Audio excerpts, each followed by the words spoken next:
Stop किया था? Functions था या फिर था?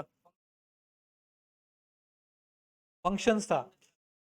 तो फंक्शंस की हमने सबसे पहले क्या देखा था? सिंटैक्स। क्या देखा था? सिंटैक्स। अच्छा, फंक्शन हमने क्या सीखा था? फंक्शन होता क्या है? ये किसी भी कोड को हम ब्रेक कराते हैं किसके थ्रू? फंक्शंस के थ्रू। ठीक है। और मैंने दो लफ्ज बोले थे, वो दो लफ्ज क्या थे? रीयूजेबल और आइसोलेटेड। सही है कि फंक्शन क्या होता है, एक तो रीयूजेबल होता है, उसको हम बार बार इस्तेमाल कर सकते हैं। आइसोलेटेड होता है मतलब वो दूसरे कोड से अलग होता है। दूसरे कोड से अलग किस तरीके से होता है? क्योंकि वो वाला कोड जो फंक्शन के अंदर है वो बिल्कुल चलता ही अलग है। बात समझ आ रही है? इसका सिंटैक्स हम थोड़ा दोबारा देख लेते हैं, क्योंकि वो यकीनन आप लोगों को याद नहीं है। फंक्शन बनाने के लिए, अभी हम फंक्शन बना रहे हैं, फंक्शन बनाने के लिए हमें सबसे पहले क्या लिखना पड़ता है? फंक्शन का कीवर्ड या फंक्शन का नाम, जो भी आप कह लें, फंक्शन कीवर्ड। उसके बाद इस फंक्शन को आप क्या नाम देना चाहते हैं? सही है। तो आप कोई भी नाम अपनी तरफ से सिलेक्ट कर सकते हैं। ज़रूरी नहीं है कि कोई माय फंक हो, कुछ भी हो, आप कुछ भी दे सकते हैं, आपकी मर्जी पे है। सही है। लेकिन इधर वही रूल अप्लाई होता है कि भाई कोई लॉजिकल नाम हो, कि जैसे अगर ये सबमिट फंक है तो आप सबमिट फंक दें। सही है। अगर ये कोई इनपुट फंक्शन है तो आप इनपुट फंक्शन दें। अगर सर्वर फंक्शन है तो आप सर्वर फंक्शन दें। तो नाम से थोड़ा पता लगे कि है क्या। अभी मैं इसको सिंपल देता हूँ, माय फंक। ये कीवर्ड है जावास्क्रिप्ट को, आप बता रहे हैं कि आप क्या बनाने लगे? फंक्शन। उसके बाद आपने जावास्क्रिप्ट को बताया कि इस फंक्शन का नाम क्या होगा? माय फंक। उसके बाद आपने क्या बनाना है? पैरेंथेसिस। पैरेंथेसिस के बाद क्या बनाना है? Curly brackets. तो ये पूरा आपका फंक्शन बन गया है। सही है। लेकिन अब इस फंक्शन से कोई काम लेने के लिए हमें ये सीखना पड़ेगा कि इस फंक्शन के क्या क्या यूजेस हैं, क्या ज़रूरत है, और कैसे हम इसको इस्तेमाल कर सकते हैं। सबसे पहला ये वाली जगह है, इधर हम डेटा रिसीव करते हैं। क्या करते हैं? कोई भी फंक्शन पे डेटा अगर आपको पास करना है तो वो कहाँ में मिलता है? पैरेंथेसिस में। उसके बाद अब फंक्शन से जो भी काम करवाना है वो कर्ली ब्रैकेट्स में। इसको हम दूसरी जबान में कहते हैं फंक्शन बॉडी। और इस पे हम इसको कहते हैं आर्ग्यूमेंट्स कह लें या पैरामीटर्स कह लें, दोनों में थोड़ा सा डिफरेंस है। लेकिन फिलहाल आप आसानी के लिए या तो आप इसको आर्ग्यूमेंट बोल दें या पैरामीटर बोल दें, या तो आर्ग्यूमेंट या पैरामीटर्स। सही है। ये आपको समझ आ रही है किसका साइन है? और का। तो अंग्रेजी में और का मतलब होता है कि भाई या तो ये इस्तेमाल कर लो या ये इस्तेमाल कर लो, या तो आप आर्ग्यूमेंट्स बोल दो या पैरामीटर्स बोल दो। उसको थोड़ा आसान बनाते हैं। तो फंक्शन का कीवर्ड, फंक्शन का नाम, पैरेंथेसिस में हमें कोई भी डेटा मिलेगा। उसके बाद फंक्शन की बॉडी। फंक्शन की बॉडी में वो कोड होगा जो ये फंक्शन कॉल होने पे चलेगा। अब फंक्शन कॉल होने पे चलेगा का क्या मतलब है वो आपको थोड़ी देर में पता लग जाएगा। फॉर एग्जाम्पल, जब भी हम लिखते थे, यहाँ पे हम लिखते हैं अलर्ट, अलर्ट कॉल्ड। अब जब मैं इसको HTML पे चलाऊंगा तो क्या होगा?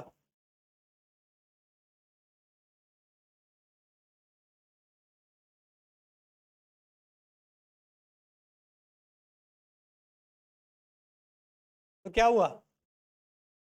Alert called. क्यों? क्योंकि ये मैंने इस फंक्शन से बाहर बनाया है। सिंपल जावास्क्रिप्ट चली, इसको आप डिलीट कर लें। अब भी इसको अगर आप रीस्टार्ट करें, क्या आया? Alert called. क्योंकि जब ये आपका HTML चली तो HTML के अंदर क्या अटैच हुई हुई है? JavaScript index.js। जब इस index.js में ये फाइल चली तो ये सबसे ऊपर से चलाएगा, क्योंकि ये जावास्क्रिप्ट है वो लाइन बाय लाइन एग्जीक्यूशन करती है। तो वो ऊपर से देखती हुई आई, तो ऊपर से तो इसमें सब कुछ क्या मिला? कमेंट। तो ये डायरेक्टली इसने कौन सा कोड चलाया, पहले ये, इसके बाद इसने कौन सा कोड चलाया, अलर्ट। अलर्ट डायरेक्ट चला दिया क्योंकि अलर्ट बाहर लिखा हुआ था। अब थोड़ा सा डिफरेंस करते हैं, हम फंक्शन वापस ले आते हैं, को मिटाते हैं, और सिर्फ क्या चेंजिंग है कि हम अलर्ट को मिटा के फंक्शन में रख देते हैं। वैसे हम ये काम फिलहाल ये यहाँ पे भी रहने दें, लेकिन यही काम हम फंक्शन डॉट जेएस में भी कर लेते हैं, ठीक है, क्योंकि ये फंक्शन डॉट जेएस ये भी इसमें अटैच्ड है, अटैच हुई भी है। अब इसको हम रीलोड करते हैं, क्या ये चला,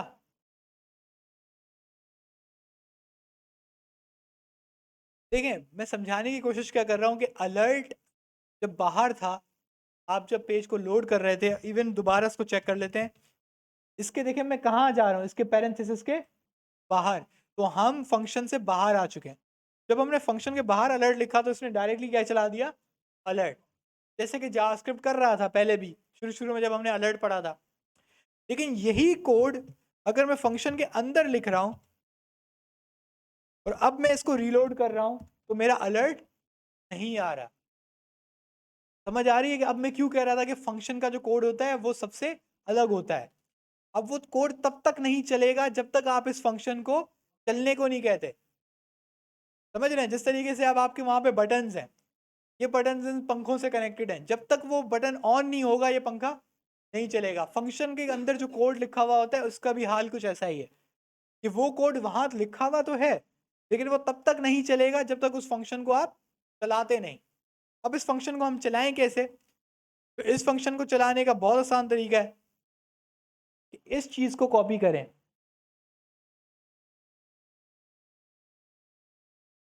इस फंक्शन का नाम, और उसके आगे हमने क्या लगा दिया, पैरेंथेसिस। ये पैरेंथेसिस फंक्शन को बता रहे हैं कि तुम्हें चलना है।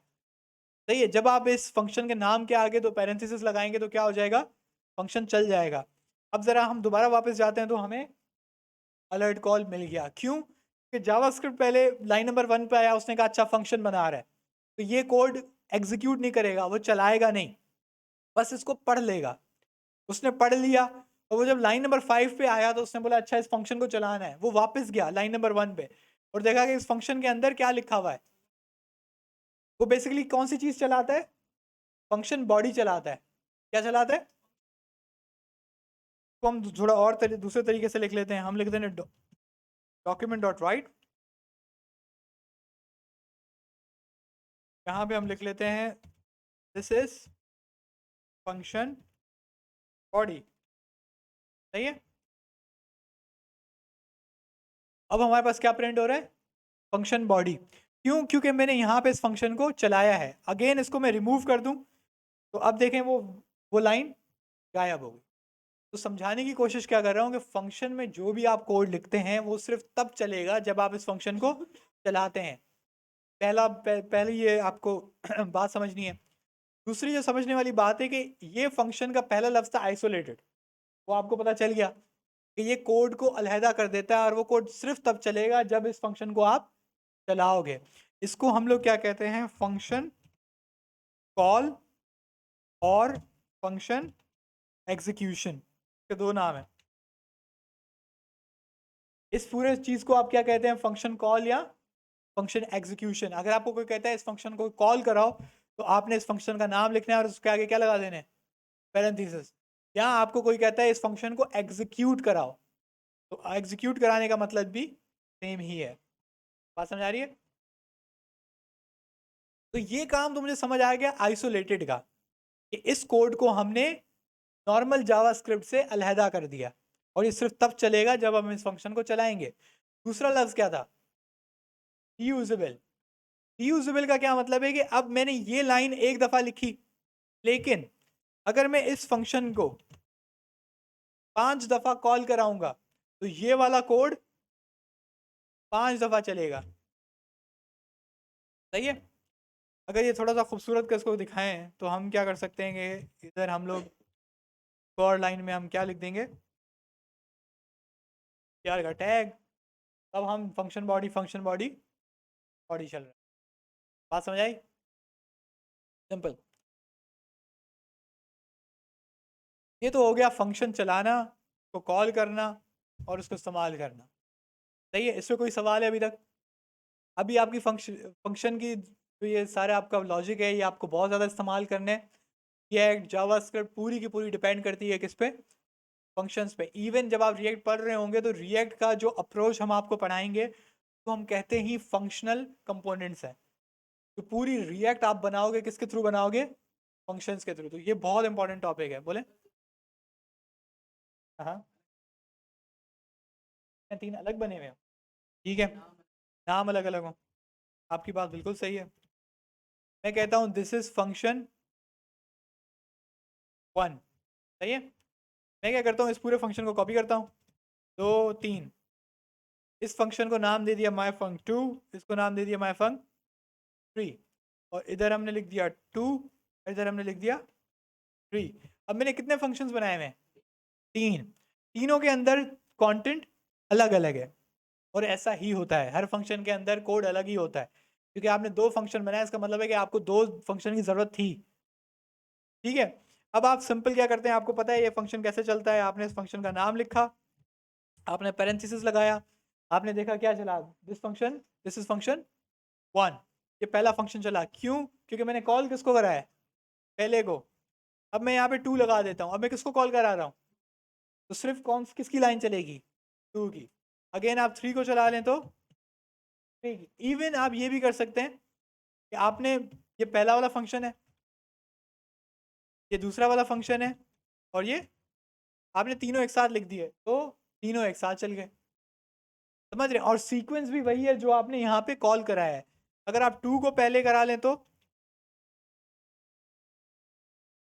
2 पहले चला, फिर 1 चला, फिर 3 चला। सारा डिपेंड करता है आपकी एग्जीक्यूशन पे कि उसको आप चला कैसे रहे। इवन अगर आप यहाँ पे देखेंगे तो इस वक्त माई फंक पहले लिखा है, 2 वाला बाद में लिखा है, और 3 वाला तीसरे नंबर पे लिखा है, लेकिन यहाँ पे 2 पहले है। की वजह यह है कि मैंने इसको चलाया पहले। सही है। एक ये कहानी है। दूसरी कहानी क्या है, हम थोड़ा सिंप्लीफाई करते हैं दोबारा।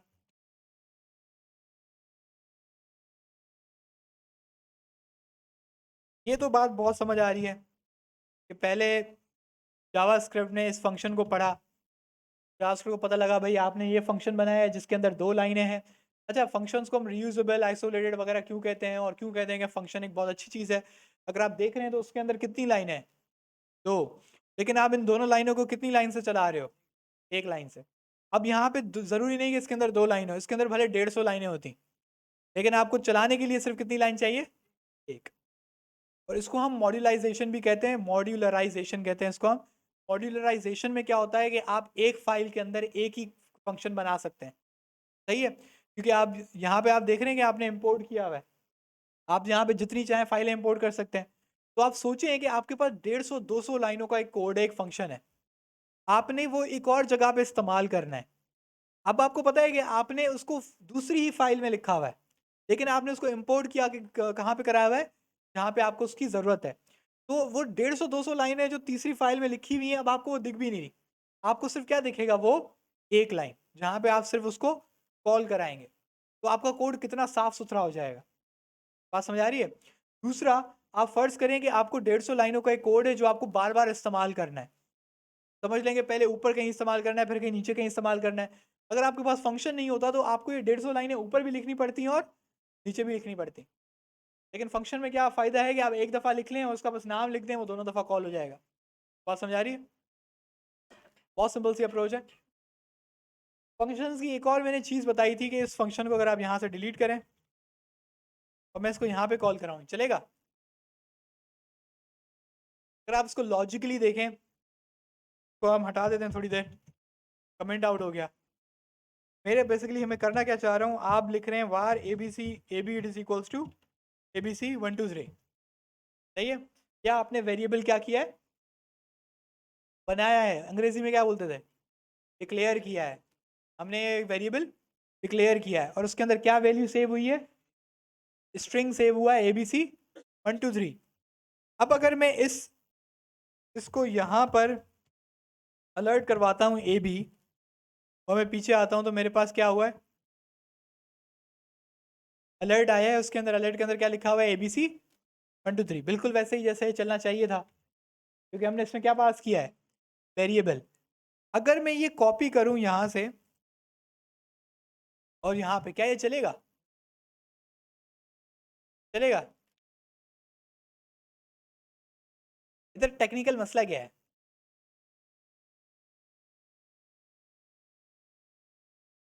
जावास्क्रिप्ट चल रही है line by line, good. JavaScript चल रही है लाइन बाय लाइन, आपने इसको यूज किया है वेरिएबल को लाइन नंबर 11 पे, लेकिन आपने उसको बताया है कि ये वेरिएबल है क्या, कौन सी लाइन पे, 13 पे। तो इसको लाजमी सी बात है ए बी का अब नहीं पता होगा कि ए बी है क्या लाइन नंबर 11 पे। तो जरा देख लेते हैं। तो रिलोड किया मैंने, यहाँ पे क्या दिखा रहा है, अनडिफाइंड। और अनडिफाइंड किसको बोल रहा है वो, ए बी को, क्योंकि आपने डिफाइन कहाँ किया है, नीचे किया है। ये लॉजिकल सी बात है, सिंपल सी चीज़ है। लेकिन अगर ये काम हम करते हैं इसको दोबारा से यहाँ पे, क्या ये फंक्शंस में चलेगा?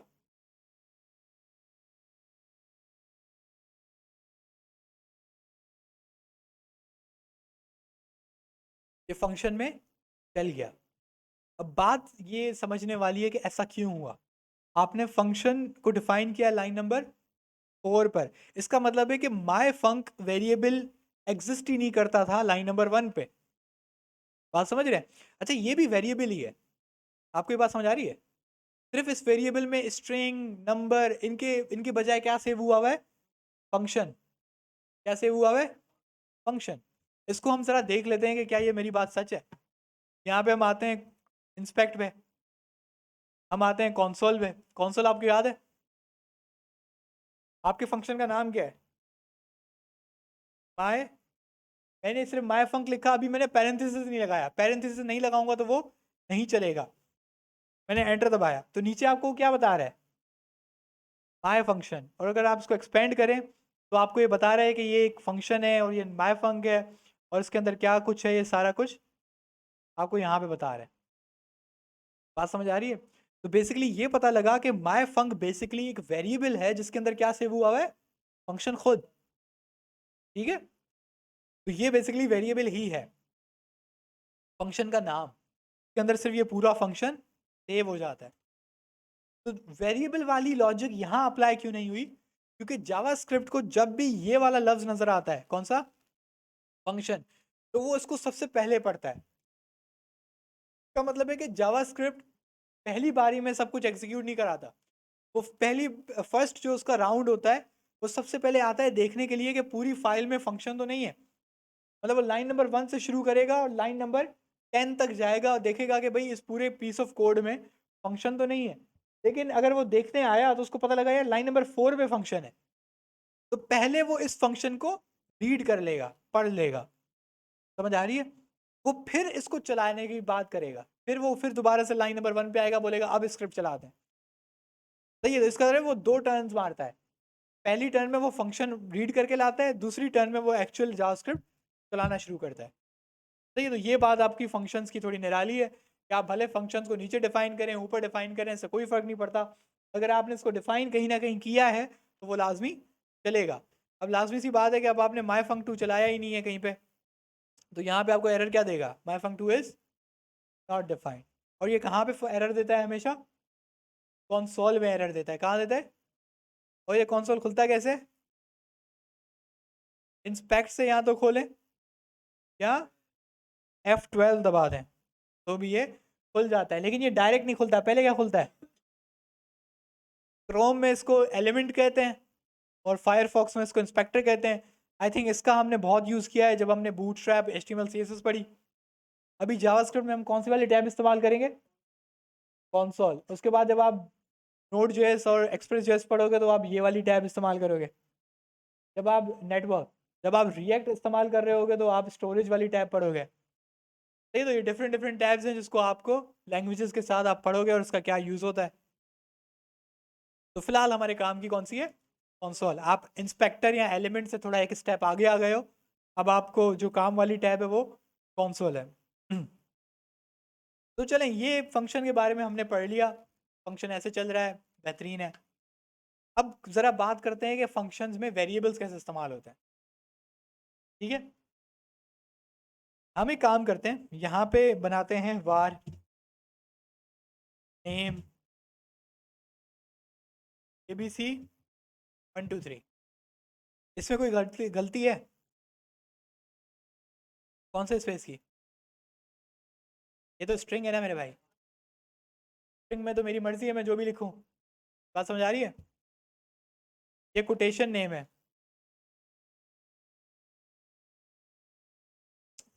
किसमें स्पेस है?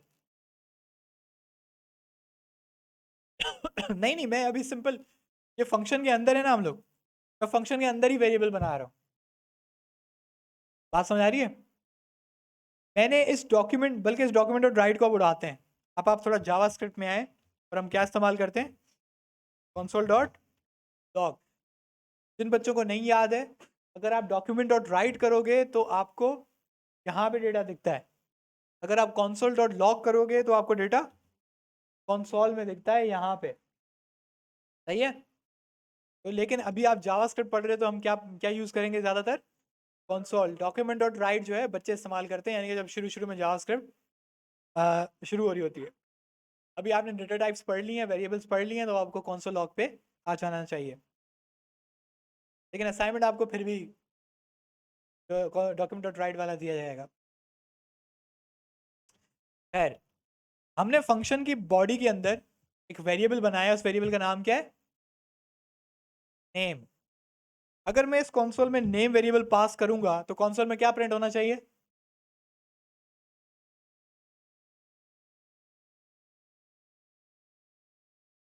मैंने इस फंक्शन का नाम गलत लिख दिया है। इस फंक्शन का नाम क्या है? और मैंने क्या बोल दिया है? ऊपर क्या दे रहा है? एबीसी। अरे फेविकॉन कहाँ पे कॉल हो रहा है? कौन कॉल कर रहा है?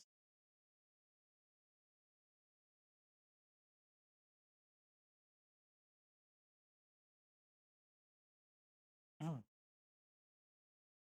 खैर, तो आपके पास थोड़ा जूम इन करते हैं। आपको ये नजर आ रहा है एबीसी 1 2 3? अब ये, इसको जरा समझने की कोशिश करते हैं कि हुआ क्या। सबसे पहले ये फंक्शन बना, जावास्क्रिप्ट ने इस फंक्शन को रीड किया, क्योंकि पहला काम जावास्क्रिप्ट क्या करती है? फंक्शन को रीड करती है। जावास्क्रिप्ट को पता लगा भाई एक वेरिएबल का नाम बनाना है, एक वेरिएबल बनाना है नेम का। उस वेरिएबल में क्या सेव करा देना है? एबीसी 1 2 3। उसको कॉन्सोल लॉग करा देना है, कहाँ पे? कॉन्सोल में, नेम वेरिएबल को। लेकिन ये तब तक नहीं चलेगा जब तक हम ये करते नहीं है। तो हमने, थोड़ा ये आपको अजीब सा लग रहा होगा, हम वाला काम करते हैं। सही है? तो अब यहाँ पे उसने फंक्शन पढ़ा और यहाँ पे इस फंक्शन को चला दिया। वेरी सिंपल, बहुत आसान। तो ये वेरिएबल बना, इसमें वैल्यू सेव हुई और यहाँ पे console लॉग। अब ये वेरिएबल बना या नहीं बना, इसका यूज कर, इसको चेक करने का बड़ा आसान तरीका है कि आप console में आके वो वेरिएबल बनाए। लेकिन नेम में यहाँ पे क्या बता रहा है? क्या बता रहा है? ये क्या हुआ? पहले ये चेक करते हैं कि console में वेरिएबल आता भी है। तो थोड़ा हम दोबारा से किसमें लगा लेते हैं, कमेंट आउट कर देते हैं, ताकि अभी फिलहाल के लिए ना पढ़ो, हम कोई चीज़ टेस्ट कर रहे हैं। मैंने लिखा var name it is equals to abc 1 2 3। अब मैं यहाँ वापस आया, तो चलो console लॉग भी बना लेते हैं, वही काम करते हैं जो हमने फंक्शन के अंदर किया था। अब आपको पता है कि फंक्शन को कॉल कराने की, यहाँ पे फंक्शन था ही नहीं तो उसको कॉल कराने की जरूरत भी नहीं थी। जैसे ही आपकी जावास्क्रिप्ट चली, उसने क्या कर दिया? console लॉग कर दिया abc 1 2 3। अब आके मैं नेम प्रिंट करता हूँ, जो कि मेरा वेरिएबल का नाम है, नेम। अब उसने मुझे क्या दिया? abc 1 2 3। अब क्या हुआ? पहले तो वो क्या दे रहा था? इसको दोबारा आपको दिखा देते हैं कि मेरे कहने का क्या मतलब है। इसको मैं फिर दोबारा से कमेंट आउट कर देता हूँ और इस फंक्शन वाले को दोबारा से चला देता हूँ। देखें, सेम लाइन है, कोई तब्दीली नहीं। सिर्फ फर्क क्या है कि यहाँ पे ये दो लाइनें किसके अंदर है और यहाँ पे ये दो लाइनें बाहर। ठीक है?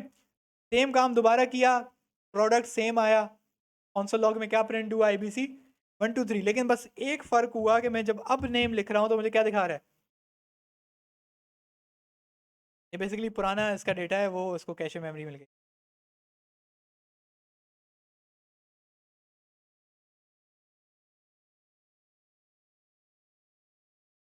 ये इसने क्या किया है,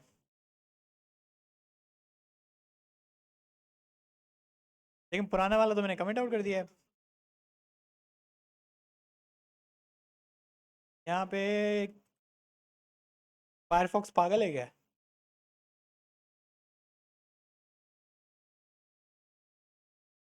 चलो यार कोई और वेरिएबल बना दे। खराब।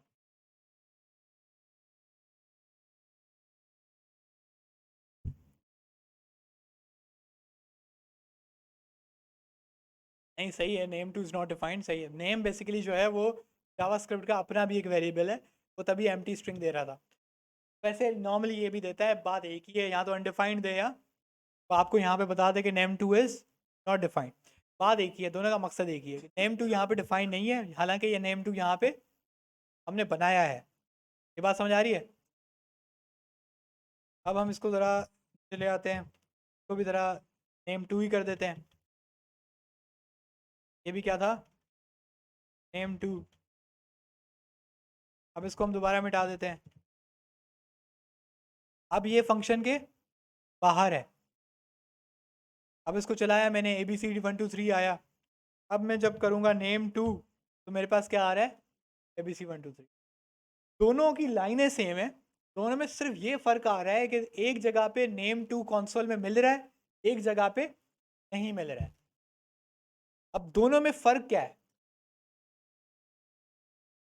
एक फंक्शन के अंदर है, एक फंक्शन के बाहर है। तो क्या पता लगा कि जो हमने फंक्शन की तारीफ में पहला लफ्ज़ बोला था, उस लफ्ज़ क्या था, आइसोलेटेड। इसका मतलब है कि ना सिर्फ वो कोड जो आप फंक्शन के अंदर लिख रहे हैं वो अलहदा है, बल्कि जो वेरिएबल आप फंक्शन के अंदर बना रहे हैं वो भी अलहदा है। इसका मतलब है कि फंक्शन के अंदर जो कोड है वो बिल्कुल दुनिया से बाहर है।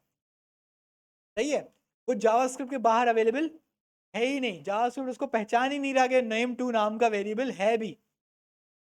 बात समझ आ रही है? इस सारे कॉन्सेप्ट को हम कहते हैं लोकल वेरिएबल और ग्लोबल वेरिएबल। तो हम आपके इंडेक्स डॉट जेएस पे आते हैं और आपके यहाँ पे लिखते हैं लोकल वेरिएबल और ग्लोबल वेरिएबल। लोकल वेरिएबल वो वेरिएबल होता है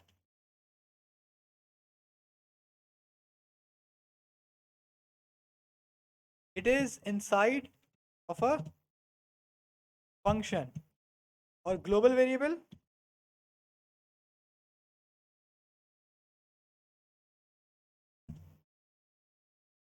it is outside of a function. अब जरा आप इन लफ्जों को गौर करें, एक लफ्ज है लोकल, एक लफ्ज है ग्लोबल। ग्लोबल का मतलब होता है पूरी दुनिया, सही है। लोकल का मतलब होता है किसी एक छोटी एरिया पे।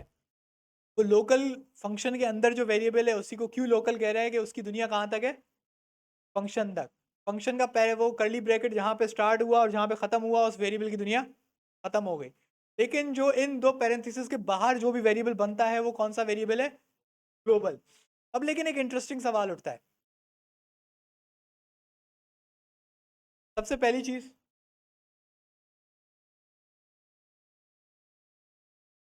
यहाँ पे ये फंक्शन कॉल हुआ, ठीक है।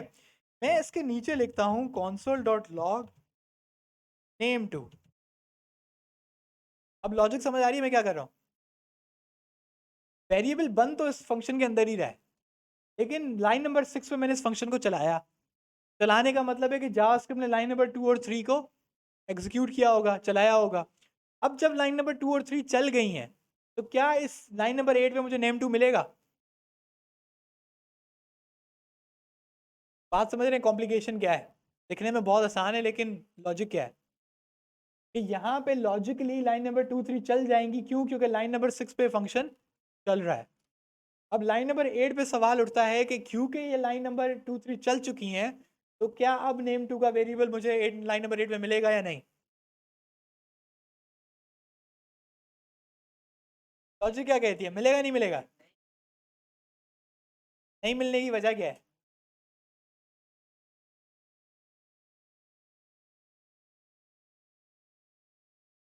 हाँ तो 6 पे, लेकिन कॉल उसको मैं दोबारा से कॉल कहाँ पे कर रहा हूँ, और JavaScript line by line execution है।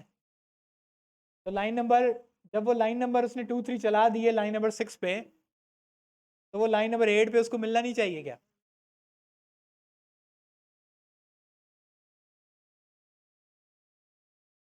सही है। उन्होंने बोला कि भाई जो नेम टू की जिंदगी है वो कहाँ तक है, फंक्शन के बॉडी तक है, तो किसी भी हाल में वो बाहर तो नहीं आना चाहिए। जरा इसको वेरीफाई कर लेते हैं।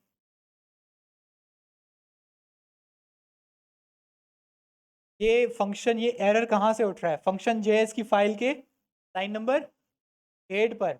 वहां पे आपको क्या एरर दे रहा है, name two is not defined.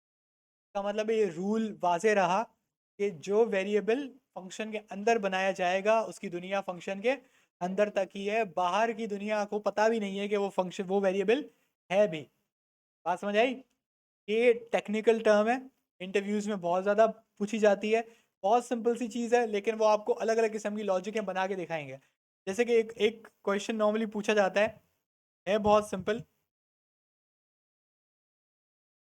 अब वो आपसे बोलेगा,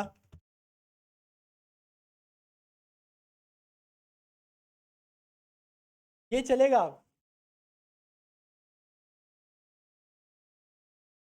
अब जरा इसको दोबारा समझे। नेम टू कहाँ बन रहा है,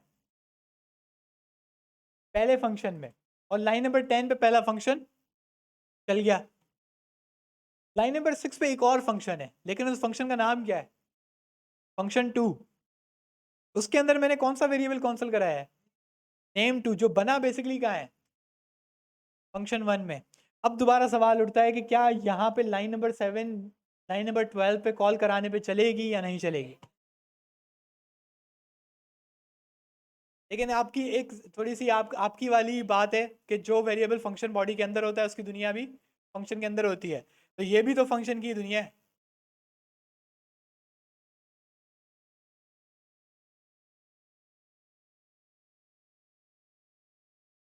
तो ये अलग गोला है। सही है।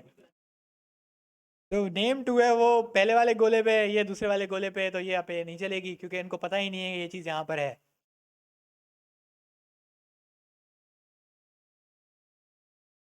हाँ ये बहुत अच्छा सवाल है। नहीं, इसको थोड़ा सा और इंटरेस्टिंग करते हैं ना। ये लाइन कॉपी करते हैं यहाँ पे। तो लेकिन अब ABC 1 2 3 के बाद हम कहते हैं XYZ 1 2 3। वेरिएबल के नेम सेम है बिल्कुल, लेकिन फंक्शन डिफरेंट डिफरेंट है। अब जब हम खोलेंगे, तो हालांकि वेरिएबल का नाम सेम है, लेकिन पहले वाले फंक्शन को उसकी वैल्यू क्या मिली, ABC 1 2 3। दूसरे वाले को उसकी वैल्यू क्या मिली, XYZ 1 2 3। क्योंकि उसकी दुनिया में वो ABC 1 2 3 है और दूसरे वाले की दुनिया में वो XYZ 1 2 3 है, भले उनके नाम सेम है। क्योंकि मजे की बात, याद रखने वाली बात यह है कि पहले वाले को नहीं पता कि दूसरे में क्या हो रहा है, दूसरे वाले को नहीं पता कि पहले वाले में क्या हो रहा है, और बाहर की दुनिया को नहीं पता कि दोनों में क्या हो रहा है। सिंपल, ठीक है। तो ये सिंपल फंक्शंस हैं। ये थोड़ा सा लॉजिक है। सही है, आपको आगे इसका बहुत यूज होगा। अभी तो बहुत हंसी मजाक लग रहा है, लेकिन जब लिखने जाओगे तो पता लगेगा। अच्छा, एक एक इसमें ना एक और एक तरकीब डालते हैं। हम कहते हैं बार ग्लोबल वेरिएबल। ये कौन सी कन्वेंशन है, पास्कल है या कैमल केस है? कैमल केस है। जिन बच्चों को नहीं पता कि मैंने अभी क्या लफ्ज़ बोले, तो ये वेरिएबल का नाम लिखने का जो तरीका है कि इसका पहला जी छोटा है और वी कैपिटल है। ये एक तरीका है, इसको हम कहते हैं कैमल केस। क्या बोलते हैं, कैमल केस। तो मैंने कैमल केस कन्वेंशन इस्तेमाल की है। ग्लोबल वेरिएबल किसी फंक्शन का नाम नहीं है, ये सिंपल मैंने क्या बनाया, वेरिएबल बनाया है। ये मुझे आपको कैसे पता लग जाना चाहिए था, पार्ट से। सही है। तो मैंने एक नया वेरिएबल बनाया है जिसका नाम है ग्लोबल वेरिएबल। इसके अंदर मैं वैल्यू लिखता हूँ, दिस इज़ वेरी इंपॉर्टेंट। ठीक है। अब ये फंक्शन चला के बाद यहाँ पे मैं आके कर देता हूँ console.log, और मैं इस पर क्या कॉल करा देता हूँ, ग्लोबल वेरिएबल। ये सिंपल चलेगा या कोई मसला आएगा? लाइन नंबर 1 पे मैंने ये वेरिएबल बनाया और लाइन नंबर 10 पे इसको कॉल कराया, सिंपल चलेगा। लेकिन पहले क्या प्रिंट होगा, ABC 1 2 3 या this is very important, ABC 1 2 3। Function को पढ़ने का मसला नहीं है, फंक्शन को पढ़ने का मसला नहीं है, फंक्शन को कॉल कराने का मसला है। एग्जीक्यूशन मतलब जहाँ पे आपने एग्जीक्यूट कराया हुआ है वहीं पे वो छाप देगा ना उसको। तो लाइन नंबर 8 पहले है लाइन नंबर 10 से, तो वो लाइन नंबर 8 को फंक्शन चलाया उसने तो वो प्रिंट हो जाएगा। इसको अब देखते हैं, तो पहले ABC 1 2 3 है, फिर क्या है, दिस इज़ वेरी इंपॉर्टेंट, जो कि ये वाला वेरिएबल है। अब सिंपल इसको पलट देते हैं, सही है। अब क्या पहले प्रिंट करेगा, ग्लोबल वेरिएबल प्रिंट करेगा या फंक्शन प्रिंट करेगा? तो पहले अब उसने वेरिएबल प्रिंट किया, उसकी वजह क्या है कि अब फंक्शन भले बना हुआ ऊपर है, पहले है, लेकिन कॉल बाद में हुआ। तो इम्पोर्टेंस कॉल की है कि कहाँ पे कॉल हुआ, कितनी दफ़ा कॉल हुआ, बात समझ रहे हैं? तो मेन चीज़ ये है, बन गया ठीक है, बन गया, बनने वक्त वो कुछ भी नहीं करता, उसको नहीं चलाता, बस वो पढ़ लेता है कि इस फंक्शन में क्या बना हुआ है, बस। चलाते वक्त वो सारी चीज़ देखता है कि चलाते वक्त क्या मुझे कहाँ पे चलाना है और कितनी बार चलाना है, सही है। अभी तक तो कहानी थोड़ी सी आसान थी, और ये आप अगर इसका जवाब नहीं देते तो अभी सबको बाहर निकाल देता मैं, बहुत सिंपल सी चीज़ थी। लेकिन अभी थोड़ा सा इंटरेस्टिंग केस क्या है, मैं नेम टू के कंसोल के बाद इस फंक्शन के अंदर लिख रहा हूँ कंसोल लॉग ग्लोबल वेरिएबल। अब मुझे बताएं अब क्या होगा। अब मैं फंक्शन की बॉडी में, यानी कि फंक्शन की दुनिया में, एक बाहर की दुनिया का वेरिएबल है वो कॉल करा रहा हूँ। अब ये चलना चाहिए कि नहीं चलना चाहिए, चलने की वजह क्या है और ना चलने की क्या वजह है?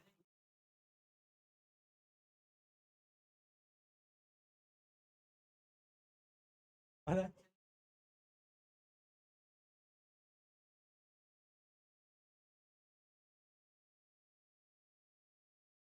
सही है,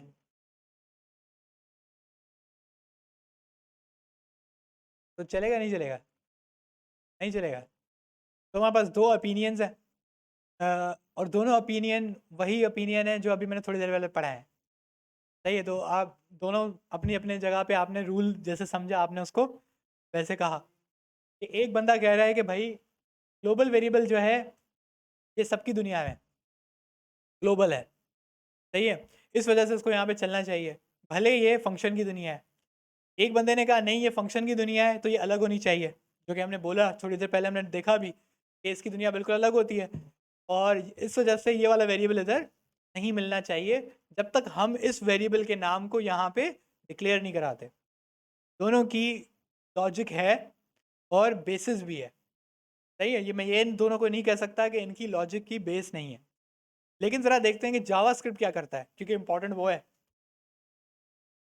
तो क्या हुआ, चला दिया उसने।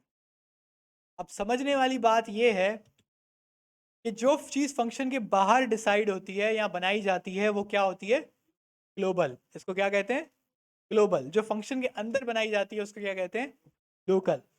जो भी चीज़ आप फंक्शन के बाहर बनाते हैं यानी कि ग्लोबल पे बनाते हैं, इसको हम कहते हैं स्कोपिंग। क्या कहते हैं, मैंने यहाँ पे लफ्ज़ लिखा है इंडेक्स डॉट जेएस में, ग्लोबल वेरिएबल लिखा है, इसको बेसिकली हम स्कोपिंग भी कहते हैं, या स्कोप, लोकल स्कोप और ग्लोबल स्कोप।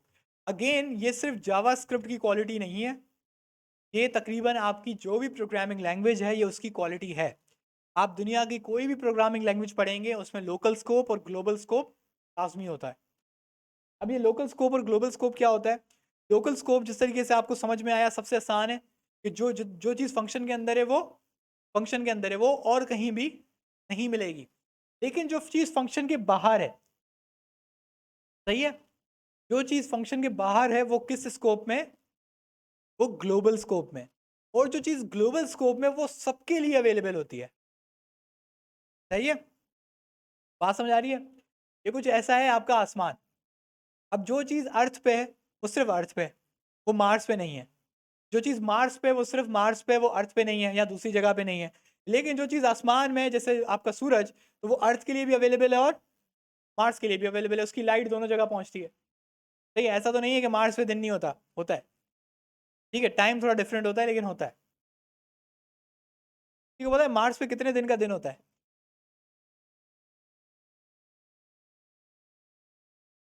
फर्क है भी या नहीं है? अच्छा, ये इंटर पास कौन दे? मार्स की ग्रेविटी अर्थ से ज्यादा है, कम है?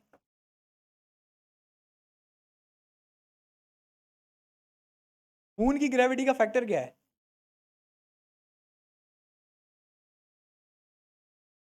फैक्टर फैक्टर फैक्टर मतलब कि अगर मुझे अर्थ की ग्रेविटी पता है तो मार्स की ग्रेविटी मुझे कैलकुलेट कर लेनी चाहिए उस फैक्टर से।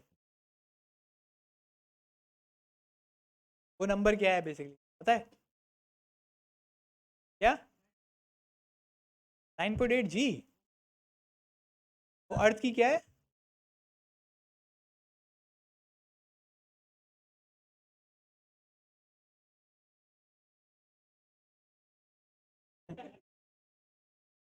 देखें, जी ग्रेविटी का यूनिट है।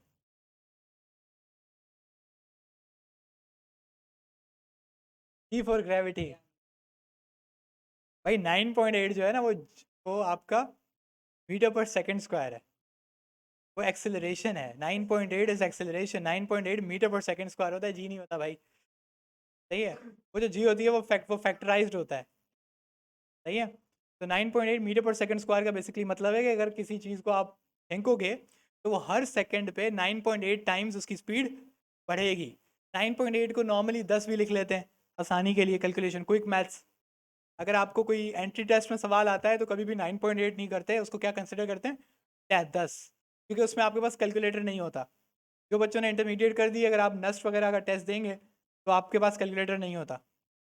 तो कैलकुलेटर ना हो और आपके पास कोई ग्रेविटी की कैलकुलेशन आ गई तो आप बैठ के 9.8 मल्टीप्लाई बाय 2 करते बैठोगे क्या? उस पर आप जल्दी जल्दी में क्या करते हो, 9.8 को क्या कंसिडर कर लेते हो और ऊपर लिख लेते हो कि मैं ग्रेविटी क्या कंसिडर कर रहा हूँ, 10 मीटर पर सेकंड स्क्वायर। सही है, तो अब 10 के साथ खेलना आसान है।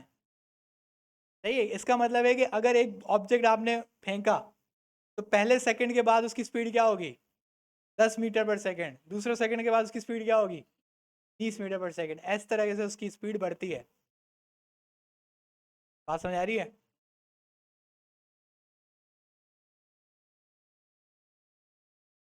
अच्छा, मून की जो ग्रेविटी है वो 1/6 ऑफ अर्थ है। 1/6 का फैक्टर होता है। यानी कि अगर आपकी ग्रेविटी यहाँ पे 60 है तो वहाँ पे क्या होगी? 10। 1/6 से मल्टीप्लाई कर दोगे तो आपके पास मून की ग्रेविटी आ जाएगी।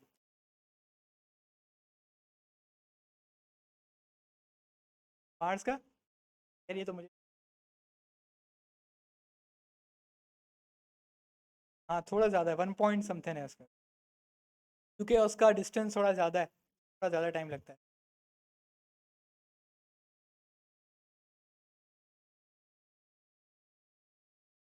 तो ये सारी बात बताने का मकसद ये था कि ये कैलकुलेशन है, थोड़ी सी मैथ्स है।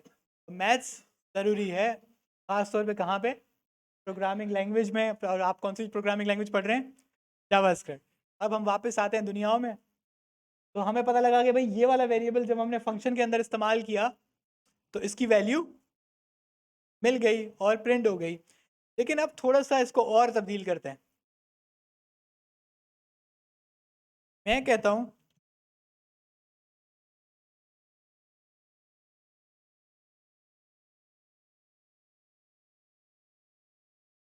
ये क्या हो रहा है? ये मैंने क्या किया है? ये वेरिएबल बनाया है? वेरिएबल कहाँ बनाया है भाई? वेरिएबल बनाने की सबसे बड़ी पहचान क्या है? क्या आगे बाहर लिखा है? इसका मतलब है कि मैं इसी वेरिएबल को कहाँ कॉल करा रहा हूँ? फंक्शन के अंदर। लेकिन कॉल नहीं करा रहा हूँ, बल्कि क्या कर रहा हूँ? कि वैल्यू चेंज कर रहा हूँ। तो अब सवाल ये बनता है कि ये वेरिएबल जो है ये तो है बाहर, तो मैं क्या फंक्शन के अंदर इसकी वैल्यू बदल सकता हूँ? लॉजिक क्या कहती है?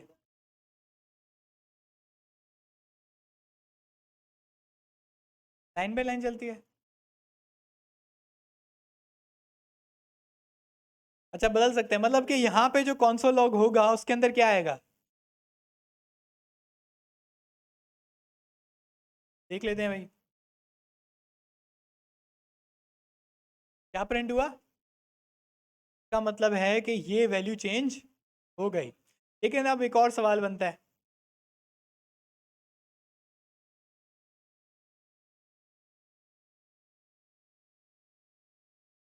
बिल्कुल सही, बल्कि इस माय फंक्शन को हम इसके ऊपर कॉल कराते हैं।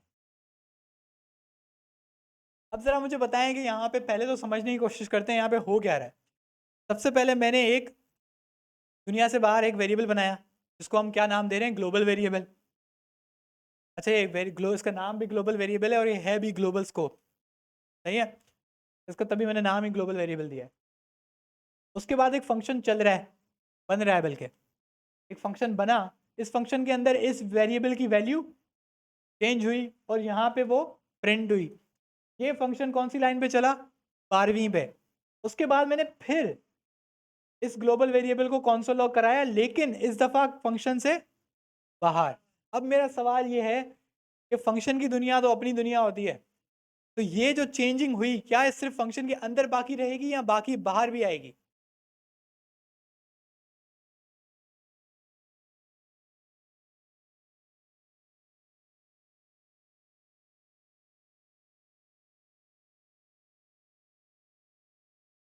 सिंपल सिंपल मेरा मतलब है कि प्रिंट आउट कैसा होना चाहिए। इसको डिलीट कर लेते हैं, ये अभी मेरे किसी काम का नहीं है क्योंकि अभी गेम मजे की होने लगी है। अब लॉजिक ये कहती है कि सबसे पहले क्या लिख के आना चाहिए, चेंज फ्रॉम फंक्शन। पहली लाइन ये आएगी, ये तो गारंटी है, ये आपने अभी भी देखा भी। दूसरी लाइन क्या आएगी, दोबारा यही लाइन प्रिंट होगी या दिस इज वेरी इंपॉर्टेंट आएगा।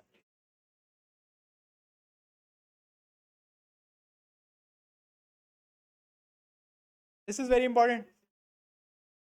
सही है, तो आपका दिमाग चल रहा है अल्हम्दुलिल्लाह, खुशी हुई ये देख के। सही है, लेकिन यहाँ पे क्या प्रिंट हुआ, क्यों। सही है, आपका दिमाग बिल्कुल सही चला, आपका जो लॉजिक बना रहा है दिमाग वो सही बना रहा है। लेकिन आपको एक टेक्निकल चीज़ की नहीं पता थी कि जो ग्लोबल वेरिएबल होता है जो बाहर दुनिया में है, वो उसको फंक्शन बदल सकता है। ठीक है, अगर वो फंक्शन के अंदर चेंज हुआ है तो वो बदल सकता है। यही वजह है कि जो प्रोग्रामर्स हैं वो ग्लोबल वेरिएबल को पसंद नहीं करते।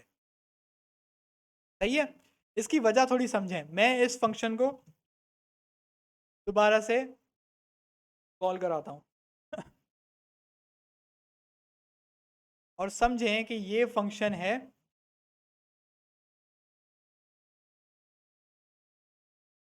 ये एक नंबर है, इस नंबर में क्या है 100। ये मेरा दूसरा फंक्शन है माई फंक 2, इसमें मैं क्या करा रहा हूँ, प्लस 300। ये मेरा सम के बराबर है, ये मैंने वार सम बनाया और ये सम मैंने यहाँ पे कॉन्सोल लॉग करा लिया। अब इसको जरा समझते हैं कि यहाँ पे क्या हुआ। सबसे पहले मैंने एक ग्लोबल वेरिएबल बनाया, उस ग्लोबल वेरिएबल में क्या सेव है 100, और ये 100 की डेटा टाइप क्या है 100 के नंबर यहाँ पर सबसे पहले कौन सा फंक्शन चल रहा है, बल्कि ये भी रहा है, सबसे पहले कौन सा फंक्शन चल रहा है 1, फिर दूसरा, यानी कि पहले ये चलेगा। तो जब ये फंक्शन चला तो इसने इसकी वैल्यू क्या चेंज कर दी, स्ट्रिंग कर दी और चेंज फ्रॉम फंक्शन लिख दिया। उसके बाद कौन सा फंक्शन चल रहा है 2, लेकिन ये यहाँ पे क्या कर रहा है 300 प्लस कर रहा है। अब सवाल ये बनता है कि इसका जवाब 400 आएगा।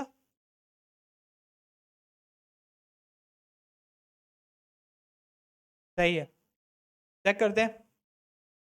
तो बिल्कुल यही हुआ कि पहले चेंज फ्रॉम फंक्शन, क्योंकि पहले वाला फंक्शन ये चला, इसने इसको बदल के ये वाली वैल्यू प्रिंट की।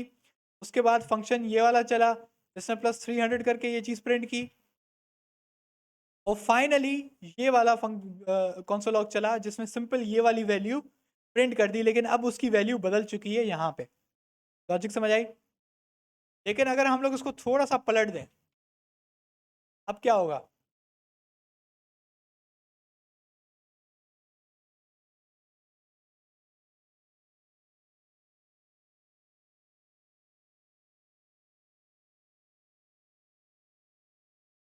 कौन सा वाला?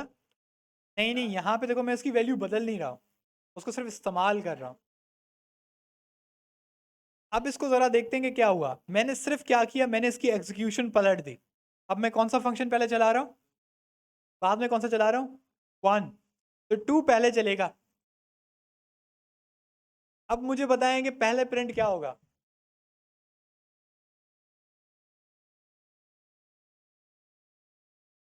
300 वाला क्या प्रिंट हुआ? क्या आउटपुट क्या होगा उसका? देखो दो, इसके दो पॉसिबल आउटपुट हैं जो आपके ही दोस्त बोल रहे हैं। या तो उसका आउटपुट 400 आएगा, या आएगा चेंज फ्रॉम फंक्शन 300 जो पहले आया था।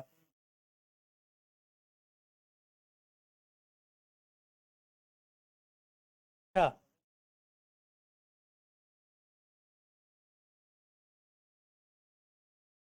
अच्छा इधर क्या आएगा?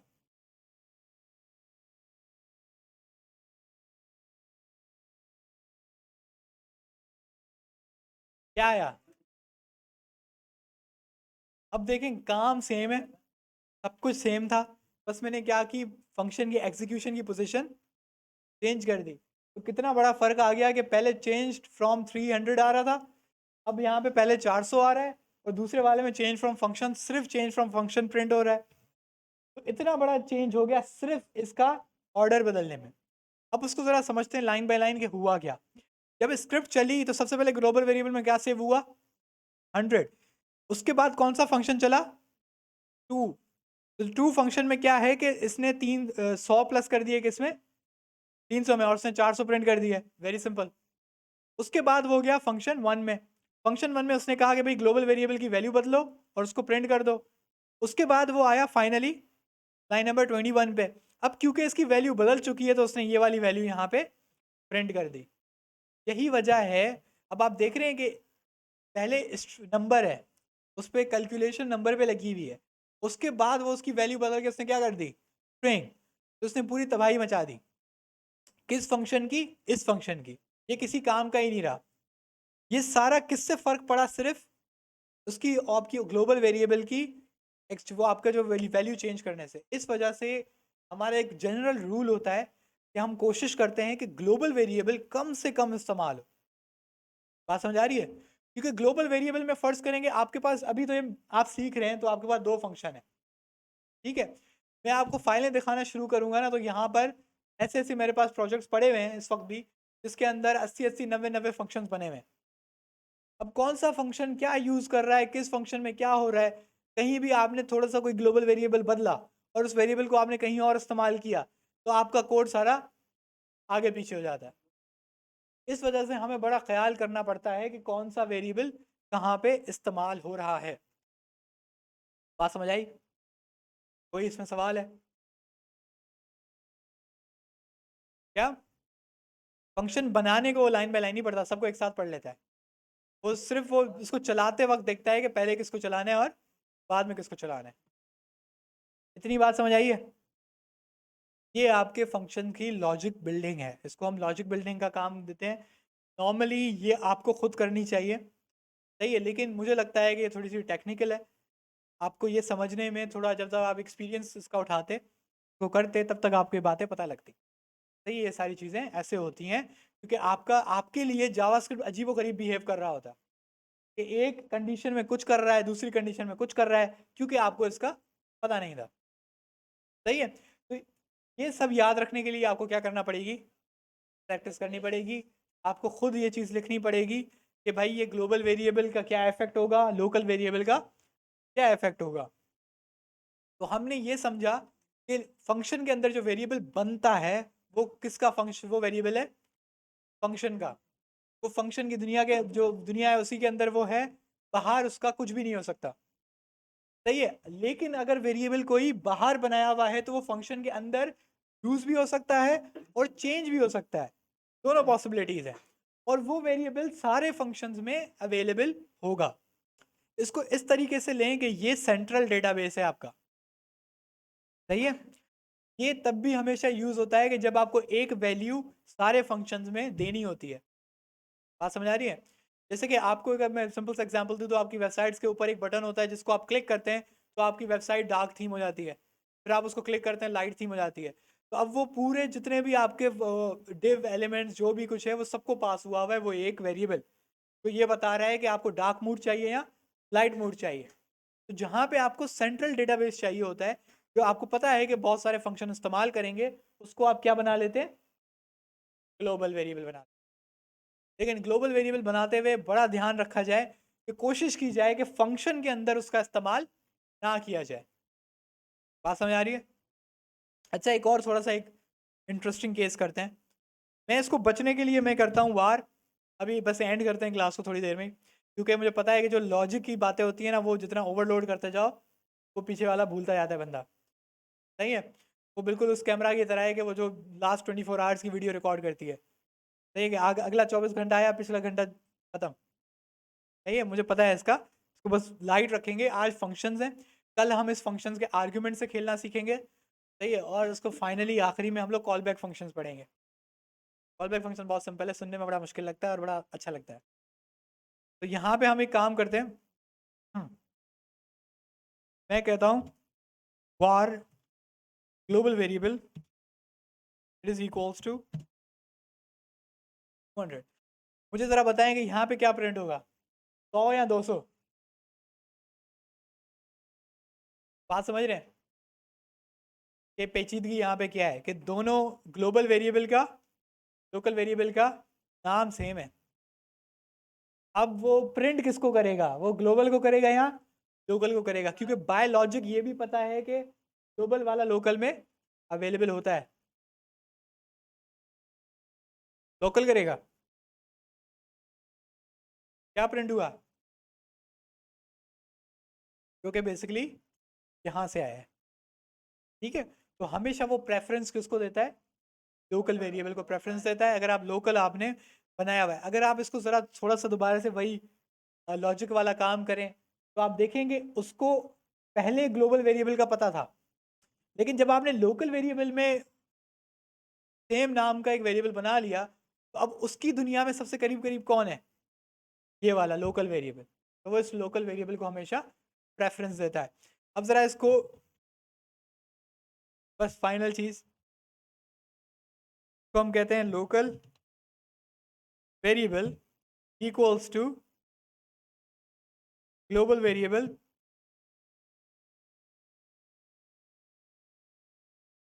सबसे पहले आपका चलेगा फंक्शन 2। तो फंक्शन 2 में मैं ये सम शम नहीं करा रहा, मैं कह रहा हूँ ग्लोबल वेरिएबल इक्वल्स टू 1000। सबसे पहले कौन सा फंक्शन चल रहा है, 2, और इसमें ग्लोबल वेरिएबल की वैल्यू क्या बन गई, 1000।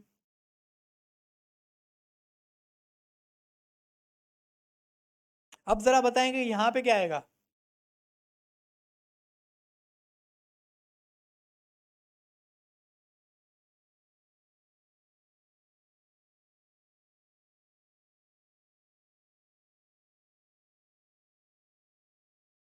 हंड्रेड आएगा। पहले कौन सा फंक्शन चल रहा है, ये वाला, यहाँ पे कौन सी वैल्यू आएगी,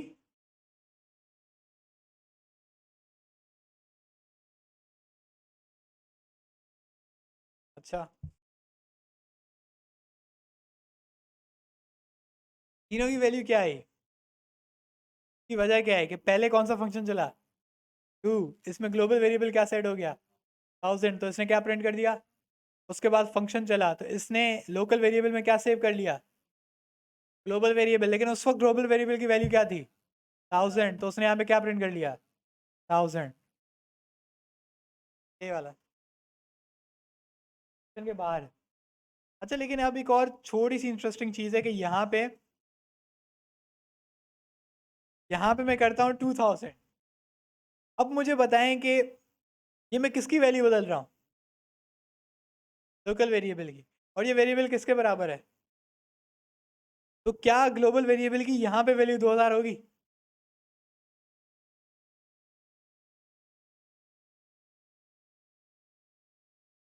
मैं देखो लॉजिक क्या है, लोकल वेरिएबल किसके बराबर है, और लोकल वेरिएबल की मैंने वैल्यू क्या कर दी, लोकल ये वाला है, इसकी मैंने कर दी 2000। तो यहाँ तो मुझे पता है 2000 ही प्रिंट करेगा, लेकिन क्या ग्लोबल वेरिएबल की अब वैल्यू बदलेगी?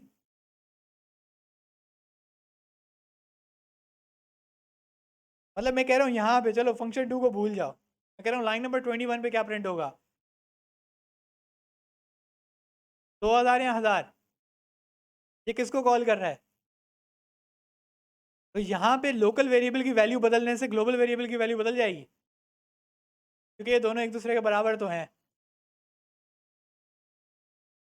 लॉजिक क्या कहती है?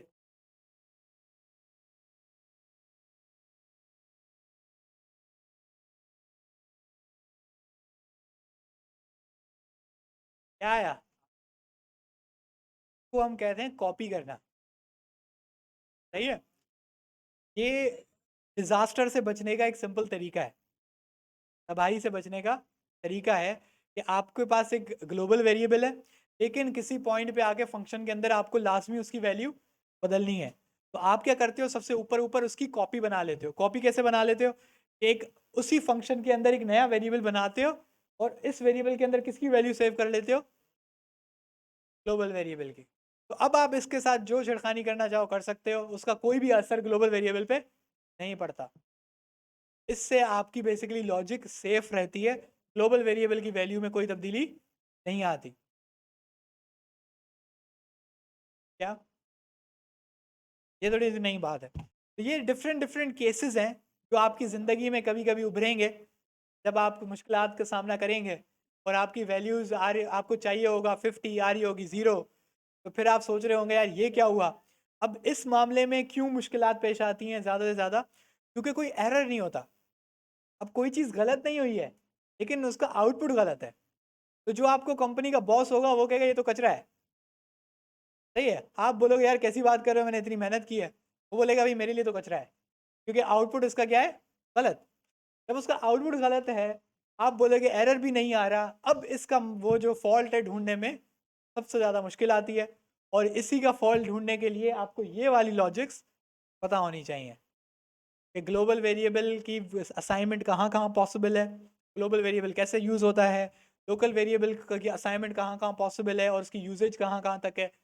ऐसा ना हो कि आपने कोड चलाया undefined variable undefined variable undefined variable, और आप उस अनडिफाइंड वेरिएबल का नेम टू कॉपी करके आप अपनी स्क्रिप्ट में चेक कर रहे हैं तो 10-15 जगह पे आपने उसको यूज़ भी किया हुआ है। अब आपका दिमाग काम नहीं कर रहा है कि भाई मैंने उसको डिफाइन तो कर लिया है, अब क्यों अनडिफाइंड दे रहा है। समझ रहे हैं? तो ये तब जो बंदे की फ्रस्ट्रेशन होती है ना, तो वो बोलता है कि भाई मैं प्रोग्रामिंग में आया क्यों। सही है। तो ये क्यों, क्योंकि अब ऊपर से प्रेशर आ रहा होता है बॉस का कि भाई ये आज शाम तक खत्म करो वरना घर नहीं जाओगे। सही है। अब किसी के मैसेजेस भी आ रहे होते हैं जल्दी आओ। अब बंदा के वो, यार अम्मी के क्या क्या सोचते हो तुम क्या सोचते हो। सही है। तो आपको वहां से एक टेंशन भी होती है, घर निकलना है, यहाँ पे बॉस बोल रहा होता है जब तक ये एरर सही नहीं होता आप घर नहीं जाओगे। तब आपको ये वाली जो क्लास है वो बहुत ज़्यादा याद आएगी कि लोकल वेरिएबल ग्लोबल वेरिएबल, इसका मैं कॉन्सेप्ट मुझे सही समझना चाहिए था। अब 50 का 0 आ रहा है, अब इसको कैसे सही करूँ। सही है। तो इंशाल्लाह नेक्स्ट क्लास में इसको हम और कंटिन्यू करेंगे और आपकी दिमाग का फालूदा बनाएंगे। तो लेकिन स्लोली स्लोली आपको ये सारी लॉजिक्स, क्योंकि आप यूज़ करेंगे, अभी तो आपने सिर्फ इसको पढ़ा है, अभी आपने इसका यूजेज नहीं देखी। जब आप इसको यूज़ करोगे तो आपको पता चलेगा कि क्या इसका आउटपुट होगा। कौन सा वाला? वो तो मैंने ऐसे ही यूज़ किया था ताकि वो रिप्लेस कर लें हम लोग। अभी आपकी थोड़ी बहुत एक और क्लास होनी है मेरे ख्याल से, पेपर पेन लेके एक बंदा पीछे खड़ा हुआ है। तो आपसे इंशाल्लाह कल मुलाकात होती है, जो जिसको भागना है खिड़की से भाग जाओ।